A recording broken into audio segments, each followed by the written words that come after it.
Hello,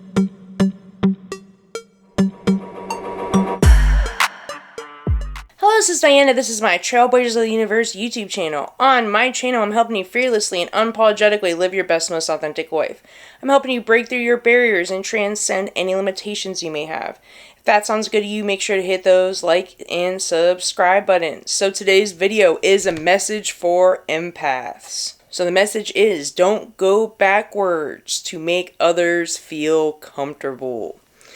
As empaths, we can take on the emotions, problems, and energies, burdens of others that really aren't ours, like our own. It can be both a gift and a curse to be able to feel things so deeply and to be able to tap into others' energy and have compassion. And many of us, once we really tap into these empathic abilities, a lot of us become healers or just very intuitive, very tapped in. But it's also important to set healthy boundaries as well, both external and internal, because if not, we can become very drained by those around us, especially if maybe you're light work or some kind of work where you're helping others on this planet. I did make a video for empaths on how to set healthy boundaries. Check out my empath playlist. I'll link that in the video description as well. I guess this is kind of another type of boundary that we set. When we're doing any kind of inner work, shadow work, healing, we can find that as we progress on that journey, that you're going to see that certain people aren't in alignment with you anymore. It can feel like some people you're hanging out with or that you used to be friends with, it's kind of like going back to your old self, your old ways that you were trying to, grow from that space, right? Trying to move forward in your life. You're aware of some of the things, both internally and externally, that are holding you back from where you want to go in your life. The more you heal and do that work, it becomes like a light to moths, right? You attract a lot of different types of people. A lot of people who are in need of healing, who are in need of that compassionate, sensitive energy, right? And sometimes you can attract parasites, but you can also attract good people too, right? But it's important to, when we've done this inner work, that we don't need to go backwards in our growth or just to an area that we've evolved from already, that we've moved past. Like, you passed that level, why go back? I did just make a video recently on you can't go back to being a caterpillar after being a butterfly. It's kind of a spin off this. Check that video out as well. You don't need to go back to your old level, your old self, to connect with people and to make others feel comfortable. There are a lot of people that will be triggered by you. Might even vocalize that they seem angry with you when you decide to make positive, healthy changes for your life. Some of them it's because they can't feed off your energy anymore. Some of them it could be envy for them. Only not that you think you're better than everybody, but just like that you've done that inner work, you've gotten past some of those levels, and maybe they're still struggling there. And it's great to help people and everything, but you can help people from up here, from a healed and stable, grounded place with healthy boundaries, instead of getting sucked into other people's energies and feel like you're going back to your old self again. Sometimes it can feel like that when you're trying to help people that are so stuck at certain struggles or certain areas that you've moved past. You almost feel like your vibration lowers, you feel more drained. And it's not that we have to cut people off like that. It just, you have to set healthy boundaries, whether it's distancing yourself, whether it's just internally like saying, hey, I'm not going to engage in this today or with this person today, or I'm just going to love them from a distance. However you go along about it, it's very important to not go backwards after all the work that you've done. You've done all this work. Probably went through a lot of pain and suffering and a lot of really heavy shadow work and inner work, things that made you feel very uncomfortable.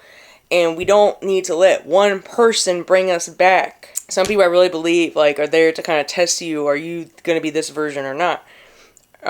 They will give you an opportunity to put everything you learned to the test, all the growth that you've done. It could even be how you handle conflict, how you set boundaries. For me, it's definitely setting boundaries, healthy boundaries.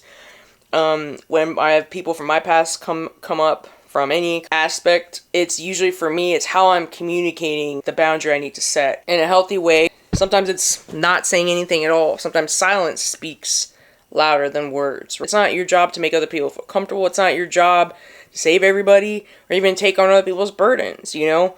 You have to do what's best for you. If it makes others feel uncomfortable, you know, oh well.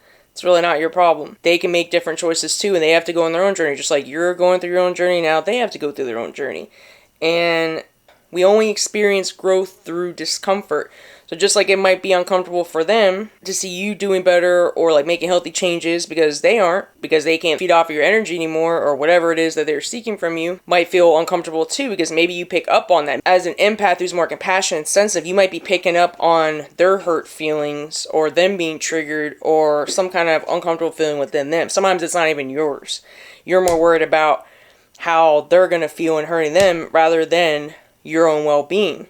So it's important to always prioritize your well-being as an empath, no matter what. And it's okay if you prioritizing your well-being makes them feel uncomfortable. That is not your problem. That's something they need to deal with within themselves. You have to do what's best for you. You have to always prioritize your own well-being over everything. It's great to help people and everything, but, you know, it's all about setting healthy boundaries and make sure you're good first. You can't give from an empty cup, right? I've said that in some of my other videos. If you want to be the most help to other people, you have to help yourself first. You have to do the work on yourself first. And then, when energy is left, then okay, I can use that to help other people. But it's always, as an empath, kind of paying attention to how you feel. Listen to your intuition. If your intuition is telling you, I need to distance myself from this person or not to respond, you might want to listen to that. You know, if you're feeling like uncomfortable in your body, listen to that. If you're feeling literally drained just even thinking about that person or talking to that person or the thought of talking to that person, listen to that. You're like, as an empath, you have to use all of these gifts that you have, the sensitivity,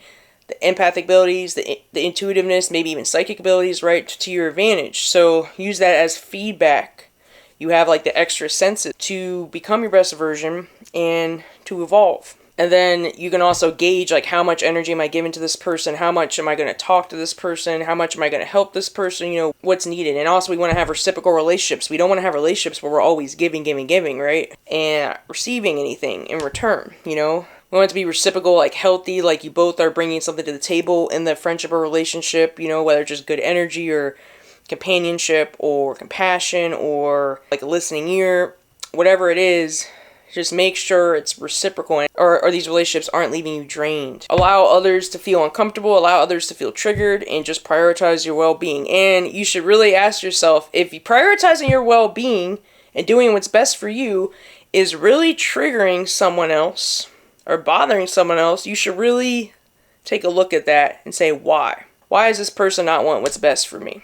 Why? And is this someone I want in my life? Someone who doesn't want what's best for me, someone that doesn't honor the changes that I'm trying to make for my own evolution and for my own well-being, and then make adjustments as needed. That's all I have for today. If you like this content, hit those like and subscribe buttons. So I also have a Facebook group, Instagram, TikTok, and 2 podcasts. The links are in this video description. I also offer coaching if you need intuitive guidance to motivate and support you on your healing, spiritual, and or self-improvement journey. My contact information is in this video description. Have a good day. Namaste.